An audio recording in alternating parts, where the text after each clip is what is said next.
Nas sociedades primitivas, o sacrifício de crianças era praticado sobretudo pelos ricos. Quando novos empreendimentos se iniciavam, crianças deviam ser sacrificadas. Sempre que uma nova construção ou ponte era construída, uma criança seria queimada dentro dela como sacrifício de fundação. Os corpos das crianças eram particularmente úteis na cura de doenças. Qualquer que fosse a doença física, uma criança poderia ser usada para absorver o veneno responsável pela mesma. Se alguém quisesse curar-se de lepra, devia matar uma criança e lavar-se no seu sangue. Quando se desejava saber se uma casa cujos habitantes haviam morrido de peste ainda estava infectada, alugava-se algumas crianças para nela habitarem por várias semanas para ver se morriam ou não.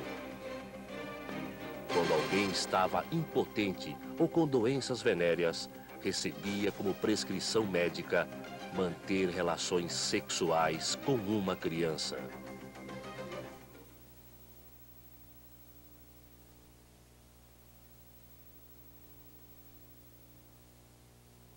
Olhem estas fotos, examinem atentamente uma por uma e respondam.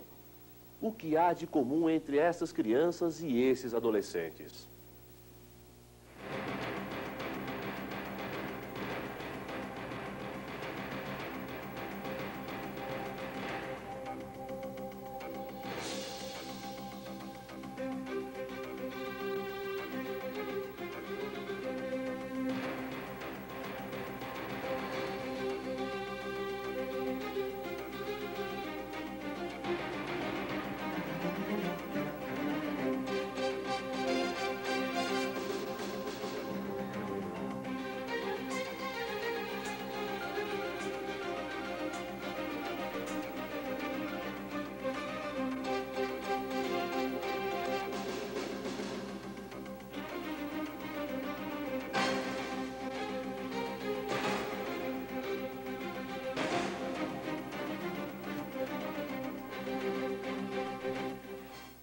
Todas as crianças tinham algo em comum, a violência, não importando a condição social dela. Foi bem esclarecido ali, dentro da condição social, em que nós trabalhamos geralmente com crianças de baixa renda. E na realidade não são só eles que são submetidos a esse tipo de violência, que a violência está presente em todos os níveis sociais. Mas como a gente está tratando sobre violência, né, crianças e adolescentes, eu acredito que o que há em comum entre essas crianças é a violência.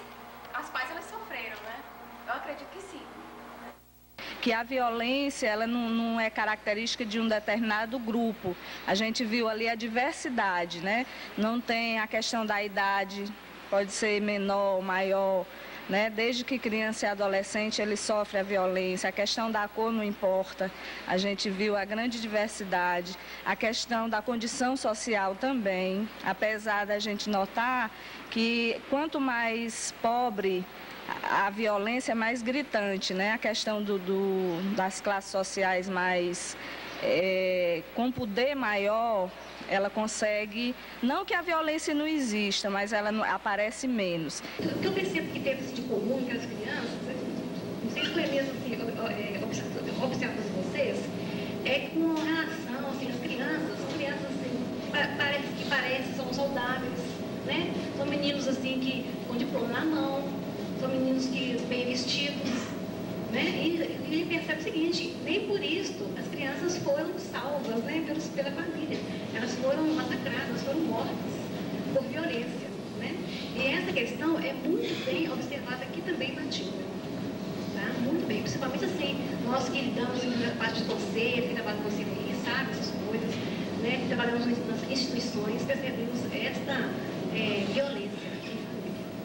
Eu acredito que a maioria dessas mortes com crianças e adolescentes seja em função de desajustes familiares, comunicação entre os pais e os filhos. O que um fala não é o que o outro ouve e vice-versa. Além de serem meninos e meninas com menos de 18 anos, Todos eles morreram na cidade de São Paulo no ano de 1992. Não foram, porém, mortes naturais. Eles integram estas trágicas estatísticas, a das mortes violentas de crianças e adolescentes. Mortes por causas violentas são assim denominadas porque ocorrem principalmente em pessoas jovens. Não têm origem em doença na maioria dos casos. Distribuem-se de forma desigual no conjunto da população. Acarretam perda do potencial de estudo e trabalho. Anos potenciais de vida perdidos. Significam perda do direito à vida. São repentinas por vezes, mas quase sempre previsíveis e evitáveis. O que vale a pena lembrar ainda é que a morte desses jovens ocorreu no ano de 1992, quando o Brasil já tinha uma das legislações mais avançadas de proteção à infância e já tinha assinado a Convenção dos Direitos da Criança. Estatuto da Criança e do Adolescente, Lei 8.069, de 13 de julho de 1990. Artigo 5º.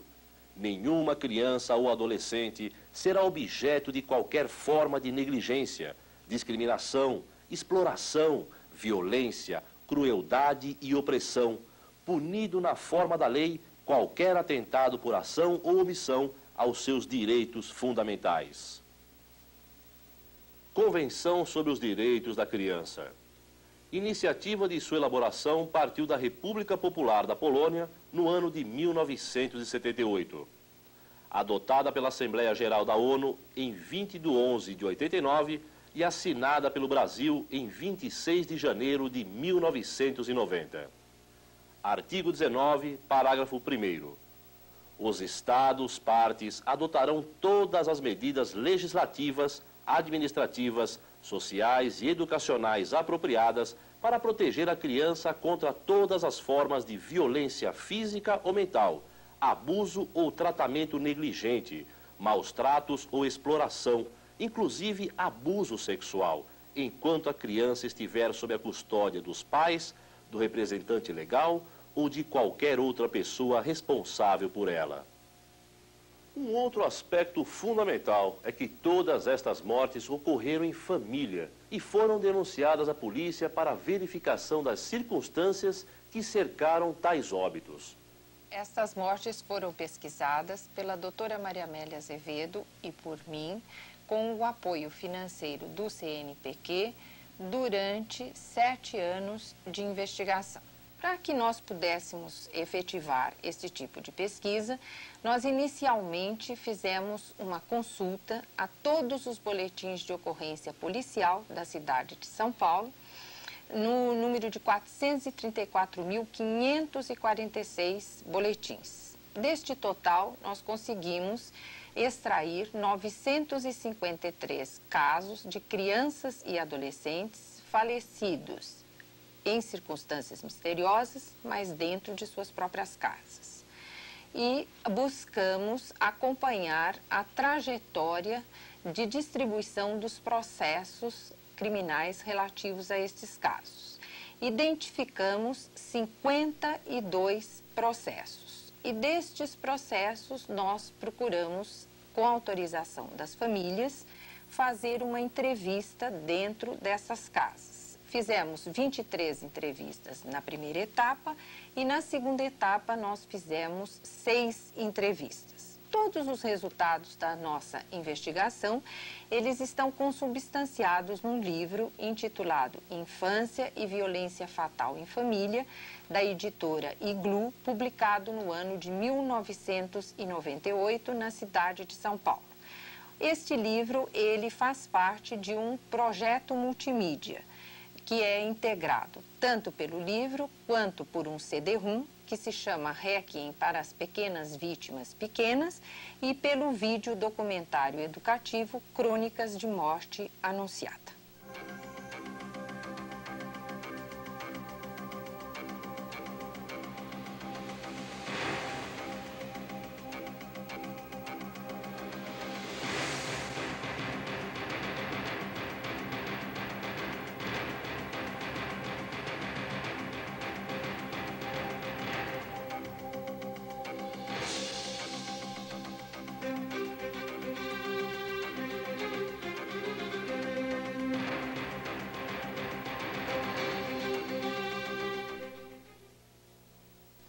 Considerando que as crianças e os adolescentes deveriam ser protegidos e considerando que a morte ocorreu em família, a pergunta que fica é: por que essas mortes ocorreram tão cedo?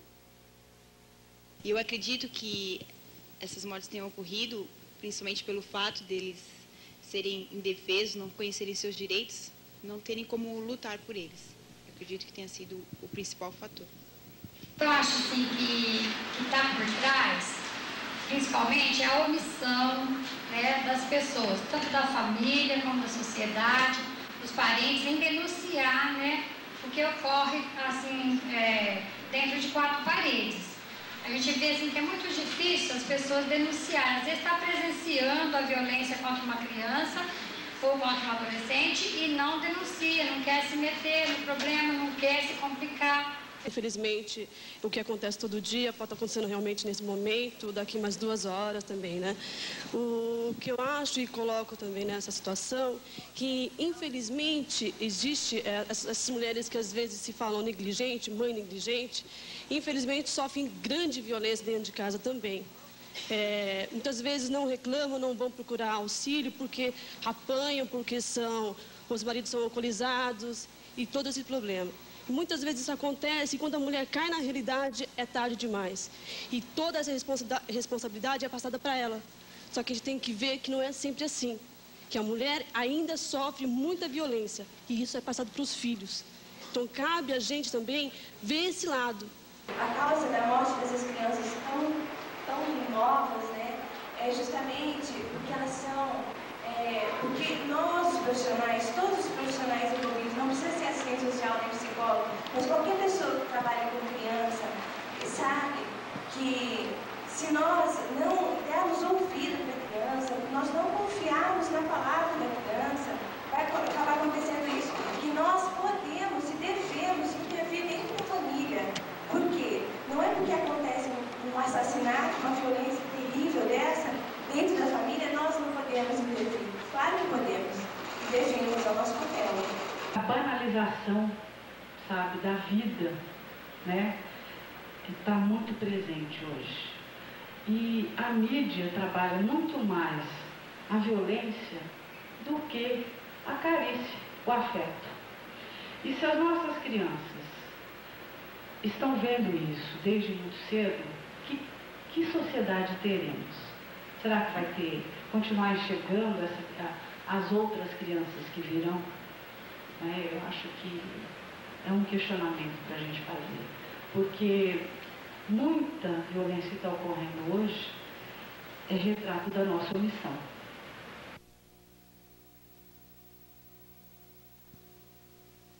Existem 2 grandes grupos de explicações. Vamos chamar o primeiro deles de explicações que não explicam. São as dadas por profissionais da área do direito, profissionais da área de saúde e pelas próprias famílias. Ao revisitarmos os protocolos técnicos de todos os casos arquivados de nossa pesquisa, procuramos identificar de que forma polícia e judiciário explicaram a morte dessas vítimas. Expressões como infelicitas fact, morte natural, incidentas fact, morte acidental, triste e trágico acidente, caso fortuito, foram algumas das expressões utilizadas pela promotoria para indicar que a morte da criança ou do adolescente seria um mero acidente mortal e, portanto, um fato não previsível.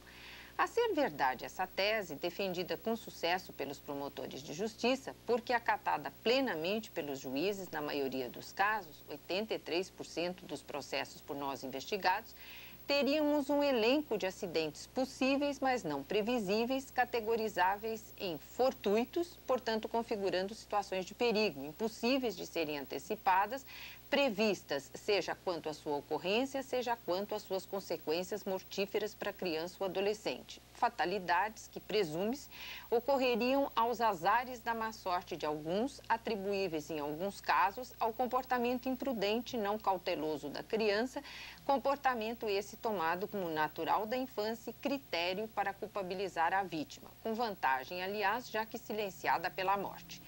A impressão que fica é a de que os óbitos infanto-juvenis analisados por nós e ocorridos em família foram considerados mortes menores, tautologicamente explicáveis por si mesmas, uma vez que ocorreram na infância e adolescência, períodos de transição por excelência, resultando na perda de seres que ainda não eram gente grande, a não demandar, portanto, um esforço muito grande de investigação. Os profissionais da área da saúde categorizaram estes eventos como acidentes.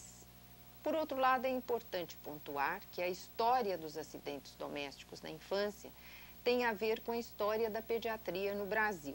Ela representa uma lenta evolução até a consciência relativamente recente de que os acidentes não são tão fatais e acidentais assim, e que podem e devem ser evitados. Ultimamente, a palavra acidente tem sido cada vez menos usada.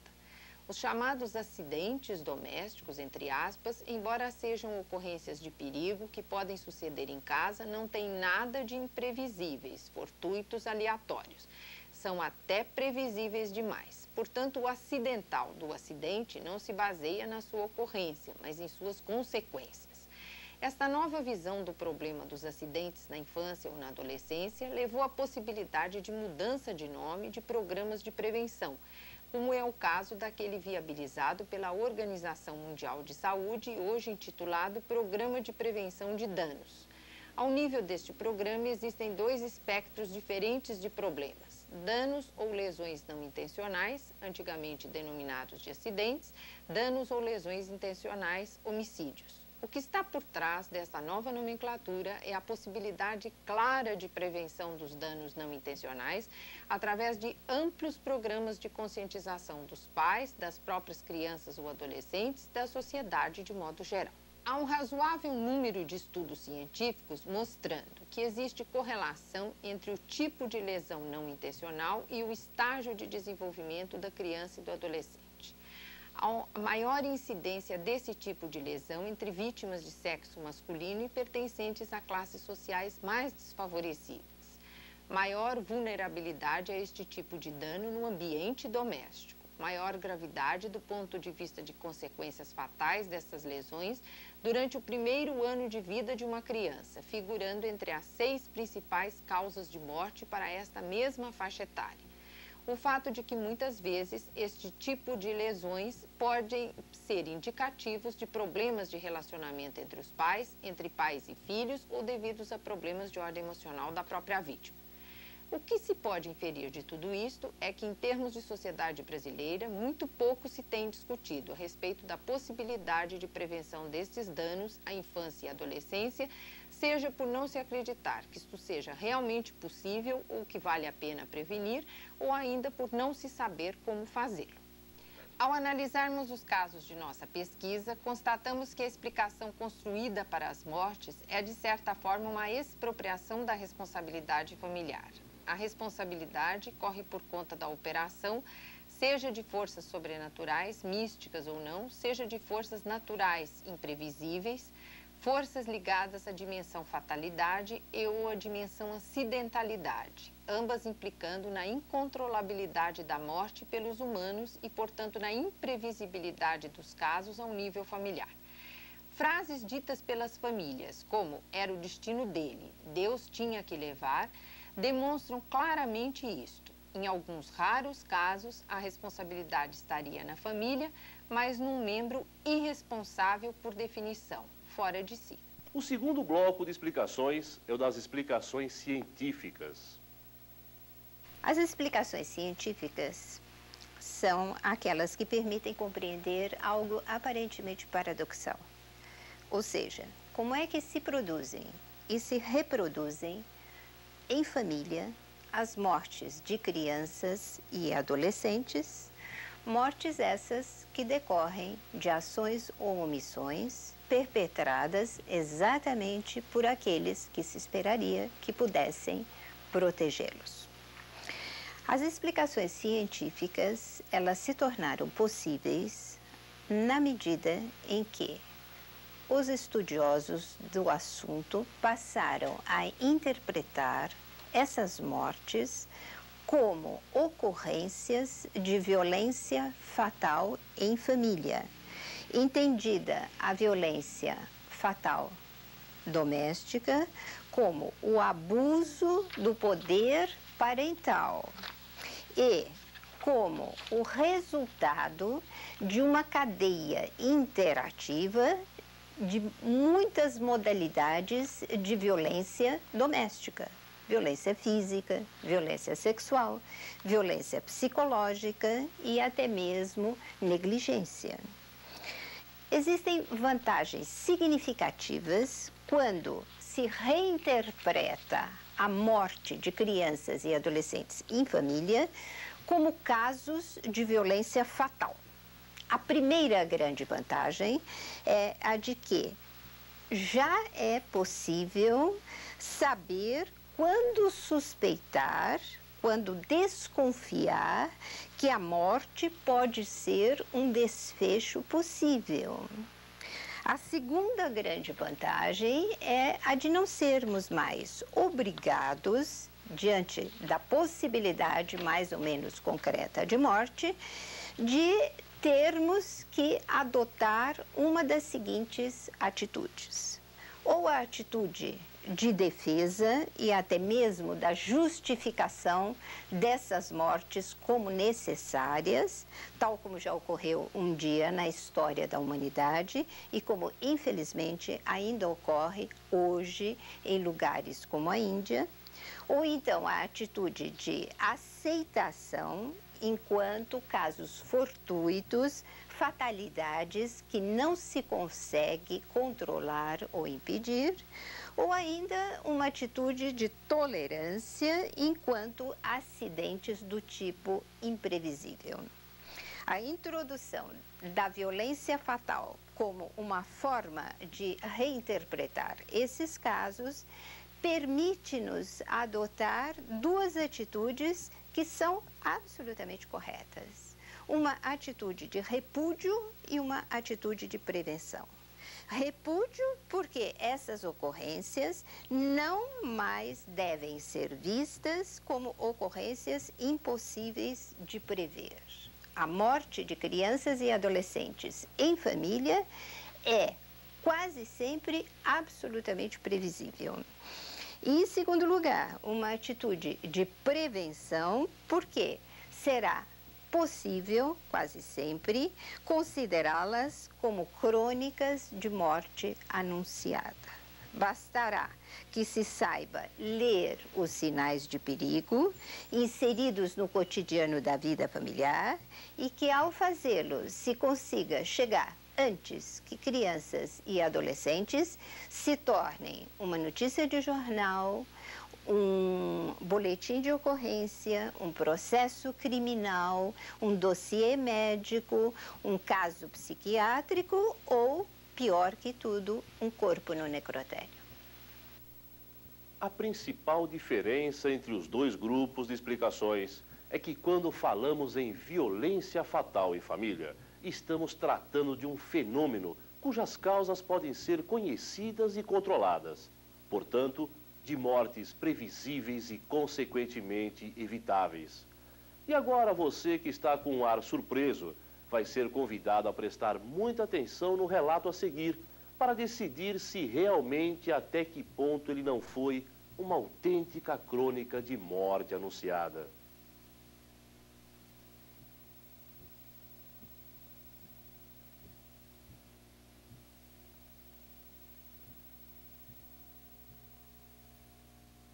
Numa casa na cidade de São Paulo, em 1992, residia um rapaz desempregado, sua companheira, mais os dois filhos dela, um menino de 5 anos e Nina, de 1 ano e 3 meses. A relação dos dois durou pouco mais de um mês. A mãe das crianças trabalhava como faxineira em um hospital durante o período noturno. Costumava deixar as crianças aos cuidados deste seu companheiro. Certa noite, este rapaz obrigou Nina a tomar conhaque, tendo esta vomitado. Após deixar marcas de mordidas e de chupadas em todo o corpo da criança, agrediu-a na cabeça com um objeto contundente, provocando sua morte. O irmãozinho dela a tudo assistiu. Quando a mãe de Nina voltou do trabalho, seu companheiro não a deixou entrar em casa e, com as malas prontas, pediu a ela que o acompanhasse até o ponto de ônibus, fugindo para local ignorado. Preveniu-a do ocorrido com a criança, advertindo-a para não contar o fato a ninguém. Senão, viria a acertar contas com ela mais tarde. Na gestação dela foi tudo bem, não teve problema nenhum e foi bem esperada. O parto foi normal, nasceu com 3,5 kg. A maioria em casa era tudo homem e como ela era a caçula menina, todo mundo gostava dela. Nunca teve problema algum de saúde. A única coisa foi pneumonia, começo de pneumonia, mas sarou. Ela era uma criança muito esperta e carinhosa. Ela começou a andar cedo, sentou cedo, não tinha nem 6 meses, ela engatinhava. Ela não falava tudo ainda, ela não falava direito, mas era como uma criança que já era vaidosa. Gostava de se arrumar, de ficar no espelho. Gostava que se falasse que estava bonita, que ficassem elogiando. Ela era muito bonita também. Era moleca. Tudo que desse para ela, ela brincava. Ela não assistia muita televisão porque ela era uma criança impaciente. Ela era muito carinhosa, sempre alegre. Não era de me dar trabalho, de ficar chorando, esperneando que queria uma coisa. Gostava de cachorro, gostava de bicho. Gato, cachorro, não era uma criança chorona querendo alguma coisa. Ela mamava, comia, não dava trabalho. Os fatos relatados aqui, o agressor volta a atuar. Por quê? Porque foi pouco o que se passou com ele. Não é possível, tem causas como o que a Ana colocou, do EAPI, Exone está aí pronto para fazer outro, já deve estar fazendo, porque está com os outros 2 filhos, e aí, existe um óbito nessa história toda. Então é isso, eu acho que a gente tem que centrar força nessa situação de criar essas alternativas para modificar e não sermos mais outro grupo, né, sabendo dessa impunidade, não mudando tudo isso, porque as coisas voltam a acontecer. Acredito que a gente tem que firmar nesse propósito, nesses objetivos. O que dá para entender aí, que ficou bem nítido, que realmente todos os vestígios estavam, que a criança estava sendo violentada. Só que ela não quis admitir. Por outro lado, eu acho que ela teria os prazeres pessoais, como colocou o Paulo, e ela quis ir abafando isso, vendo e escondendo ao mesmo tempo. Não queria admitir. Foi quando chegou a fatalidade. Aí, nesse depoimento dela, ela não quis, na realidade, dizer o que ela estava prevendo. Mas, na verdade, ela previa isso.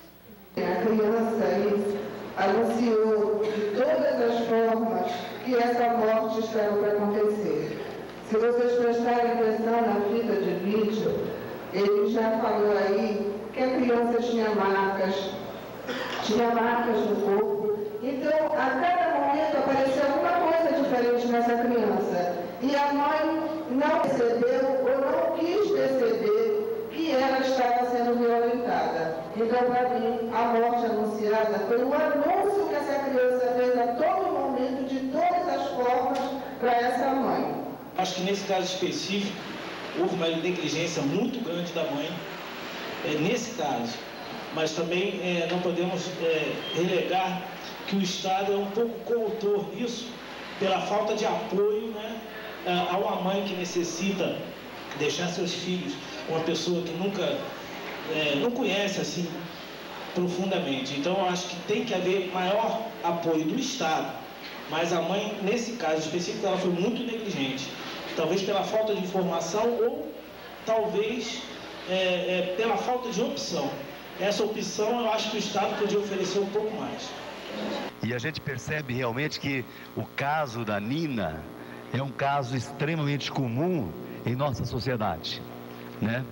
Nós, das poucas pessoas que falaram, aconteceu alguma coisa na família delas, com as filhos deles, que retrata que existe alguma coisa que está errada na nossa estrutura familiar, né?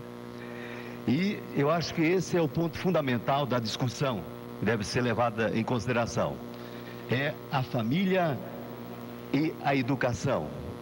De nada adianta nós termos uma família constituída da forma como existia antigamente, onde existia só uma palavra de ordem, que obedeçam o mais velho e o resto era resto. Por isso acontece essa desvalorização de quem é menor, de quem é criança no caso, ou de quem é mulher, que era considerado um ser inferior, né? Nós precisamos mudar a nossa educação, nós precisamos criar na nossa sociedade em geral uma melhor educação e uma reavaliação nesse sistema familiar que nós vivemos até hoje, onde a mulher, especialmente a mulher que de pequena renda, de menor renda, né, realmente se une às vezes até por uma questão de sobrevivência a uma pessoa que tem vícios, que não tem o menor sentimento de humanidade, né? Então muitas vezes coloca seus filhos à mercê de marginais como esse que nós vimos aí nesse filme. Em realidade, esse é um relato dramático de morte anunciada. Todos os sinais de perigo que os estudiosos já descobriram estavam presentes. Bastava que alguém os percebesse e tomasse uma decisão protetiva da Nina. Confira conosco.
A violência sexual doméstica contra crianças e adolescentes é um fenômeno que pode acontecer em qualquer família, porque ele não respeita classe social, etnia ou religião. A violência sexual não está estampada na cara do agressor. Aparentemente, ele pode ser um cidadão acima de qualquer suspeita. A direção preponderante é agressor do sexo masculino, adulto versus vítima, sexo feminino, criança. E ele sempre agradando a gente. Se eu fosse uma outra pessoa, já vivida, experiente, eu poderia até ter achado que ele estava pensando fazer alguma coisa com ela. Mas na minha cabeça não passou nada disso. Grande parte dos casos ocorre na própria casa, geralmente na ausência da mãe. Ela ficava em casa com o irmão enquanto eu ia trabalhar.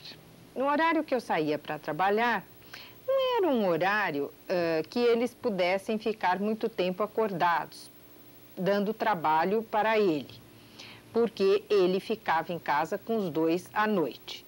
Eu saía 10 para as 10 e entrava às 10 horas. Eu entrava às 10 da noite. E como o hospital onde eu trabalhava era perto de casa, eu saía 10 para as 10 para trabalhar, já que era perto. Eu já dava banho, já dava jantar para as crianças e ia trabalhar. E depois de poucos minutos eles iam dormir, não iam ficar acordados até tarde. A violência sexual doméstica repete-se ao longo do tempo, quase nunca um episódio isolado e geralmente começa cedo e acaba tarde, podendo culminar com a morte da vítima.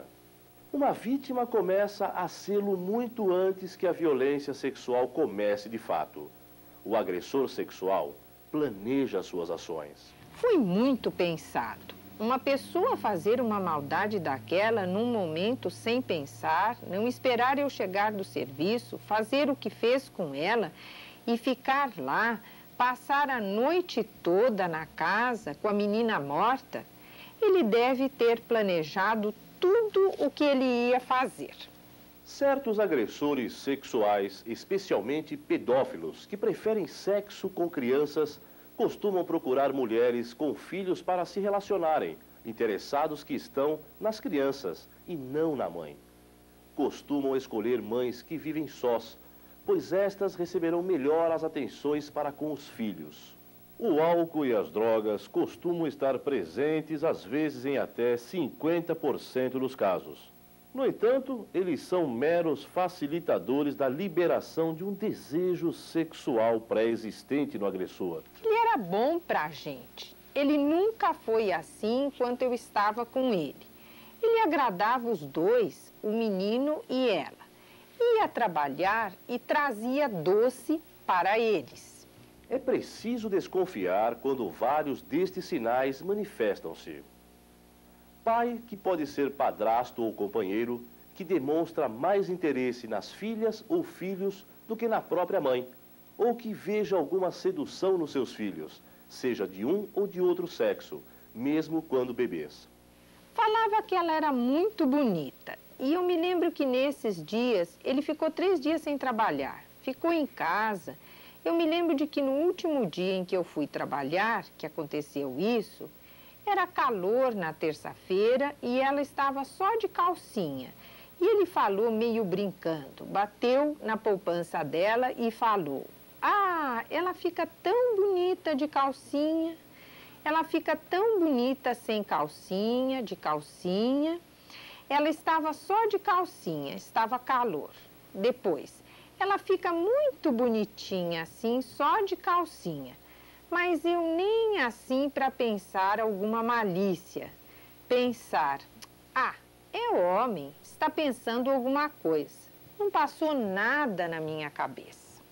Pai que pode ser padrasto ou companheiro, que está sempre se oferecendo para ajudar nos momentos em que a criança estará nua. Ou seja, no banho, na troca de roupa ou no uso do banheiro, ou que procure todas as oportunidades para estar a sós com a criança. Ele chegava assim e perguntava se eu já tinha dado banho nela. E daí, muitas vezes, ele é que queria trocá-la. Trocava, dava banho também, dava sozinho. Pai que pode ser padrasto ou companheiro, que gosta de passar a mão na criança, negando sempre qualquer intenção sexual. Mas eu sempre ficava pra cá e pra lá, sempre olhando. Daí ele passava talco e quando o talco acabava, ele pegava uma colônia que eu usava e passava nela, no pescoço dela, nos braços dela. Ele pedia e passava nela. E eu ficava assim, meio cismada.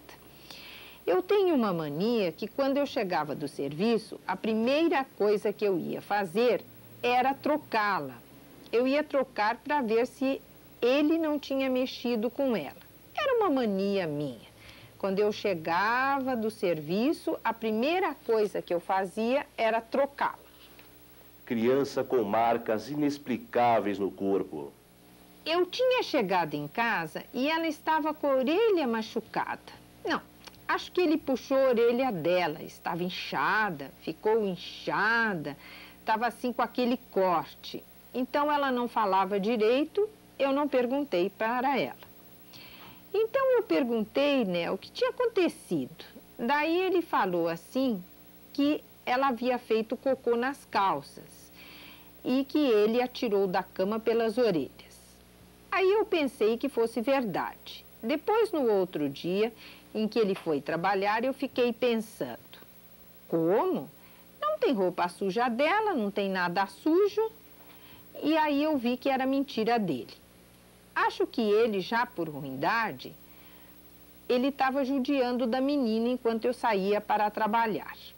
Eram as 2 orelhas, daí eu pedi remédio para a vizinha.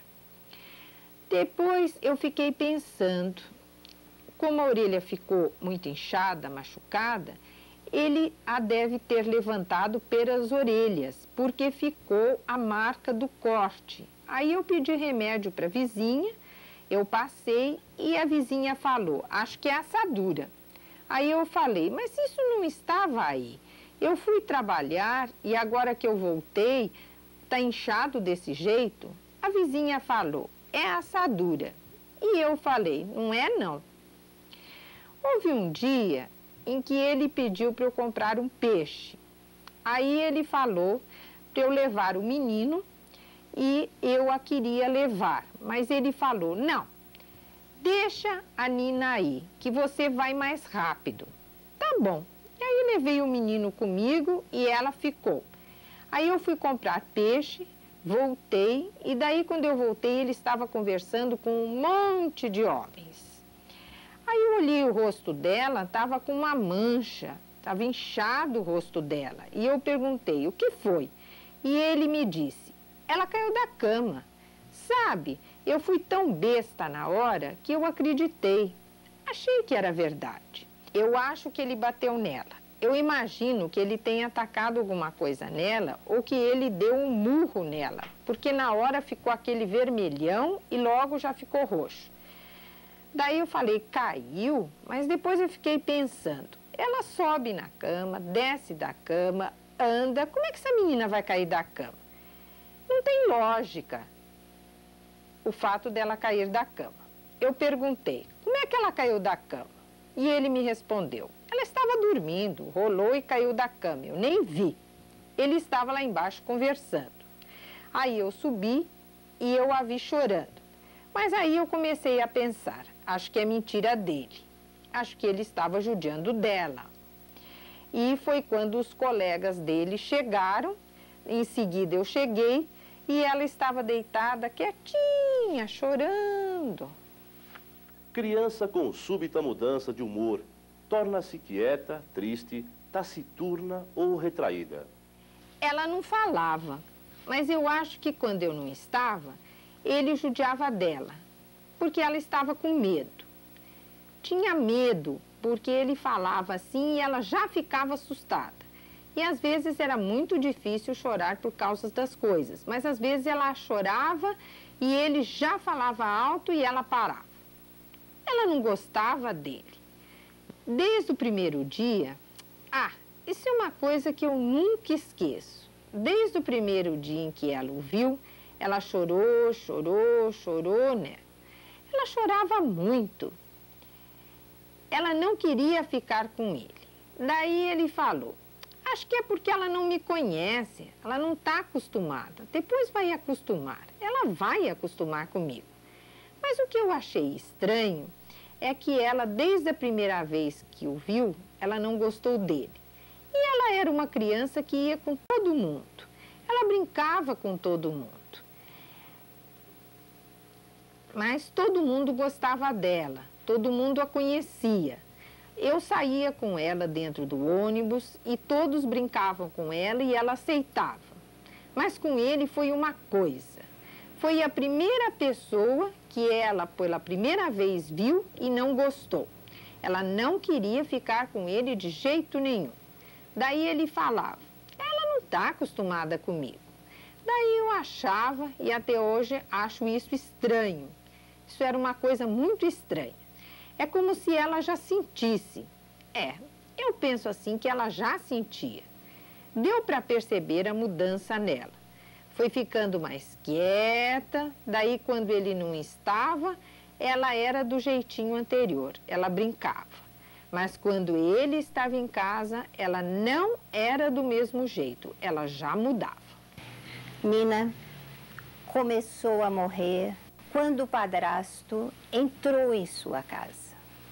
É um caso típico de violência sexual e física, com consequência fatal para a vítima. Violência essa praticada pelo padrasto na ausência da mãe e na presença do irmãozinho de apenas 5 anos.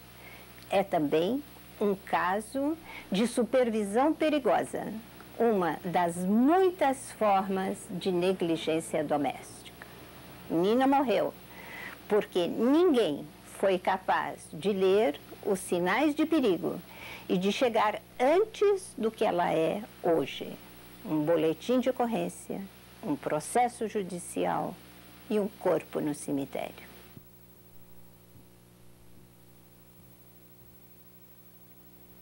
E agora que você viu no que deu este caso, faça conosco o exercício de pensar um final para esta história.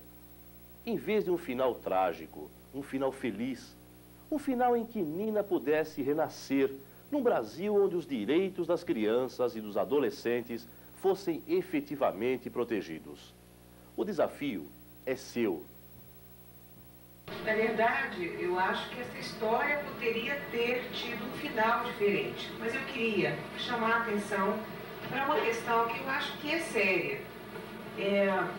O número de mulheres que saem para trabalhar, que são chefes de família e que deixam os filhos ou sozinhos ou às vezes por conta de um companheiro que nem sempre está preparado para cuidar delas.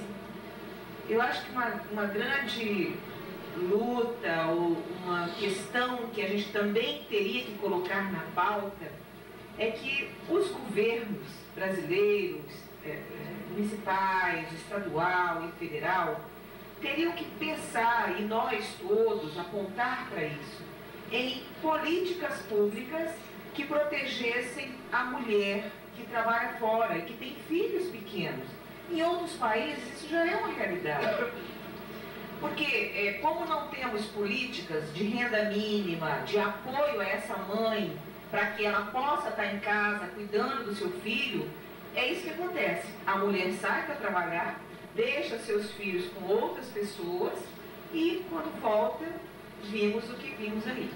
Eu acho que esse é um debate que todos temos que fazer, sem preconceito, sem visão moralista, porque as pessoas falam assim, se as mulheres tiverem uma renda mínima, aí é que elas vão, ou seja, aí é que elas vão transar e aí é que elas vão arranjar filho. Eu acho que nós não podemos ter essa visão moralista. É uma necessidade ter. E o pessoal da Pastoral da Criança, que visita muito, eu acho que talvez a Pastoral da Criança seja uma organização que a nível de país possa estar puxando essa discussão, puxando esse debate. A necessidade de termos políticas públicas de proteção, de ajuda às mulheres que têm filhos ainda pequenos e que são chefes de família. A gente viu a estatística grande da negligência. Aí eu fico me perguntando, o que seria a negligência, né? Provavelmente, talvez, a negligência seja exatamente por trás dela, desse nome, esteja a situação de muitas mães que saem para trabalhar e deixam seus filhos em casa sob o cuidado de uma criança de 6 anos, de 8, de 10 anos. Então, acho que é um debate sério. Políticas públicas de proteção a mulheres que trabalham e que têm filhos pequenos. A respeito do final feliz, que nós temos órgãos competentes, Conselho dos Direitos da Criança, Conselho Tutelar, né, psicólogos, profissionais capacitados, mas eu acho que o que está faltando, mais que tudo isso, é o comprometimento pessoal de cada um de nós, que trabalha direto e indiretamente, que tem proximidade direta e indireta com crianças e adolescentes, no sentido de estar atento para todos esses sinais que aparecem diariamente, né, e que a gente faz de conta que não vê porque é mais cômodo, é mais fácil, ninguém se envolve, e fica por isso mesmo, né. Eu, no meu trabalho, tenho ouvido muitas vezes de profissionais que trabalham explícitos sinais de violência e de abuso sexual, onde se duvida da palavra da criança, onde se questiona se o que ela está dizendo é verdadeiro, se não é uma fantasia que ela está inventando, porque ela é muito dada, sabe? Então, às vezes ela pode estar imaginando coisas que não acontecem. E pelo caso que foi exposto aqui, né, apesar da menina ter 1 ano e 3 meses, né, a criança tem esse intrínseco dela que diz nítido as coisas para ela e ela tenta nos mostrar através da linguagem dela.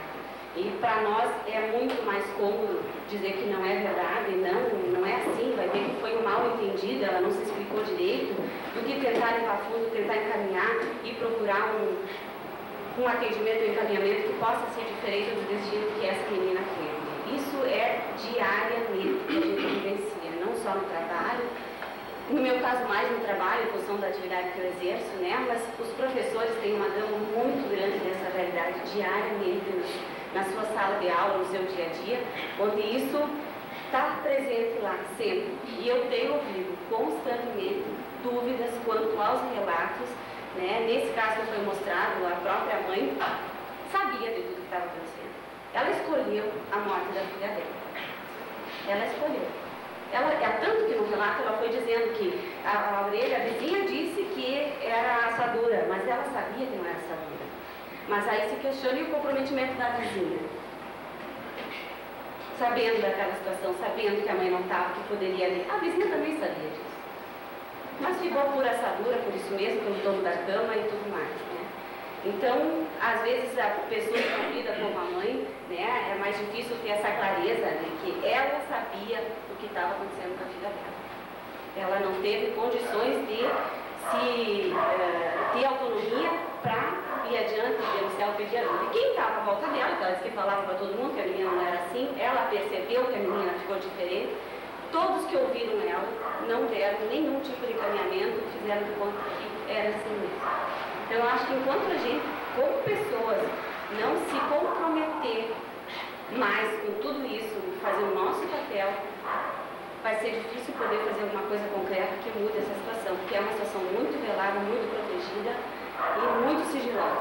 É difícil chegar lá, mas se a gente está determinado a fazer, tem os olhos atentos para isso diariamente, a gente consegue alguma coisa assim.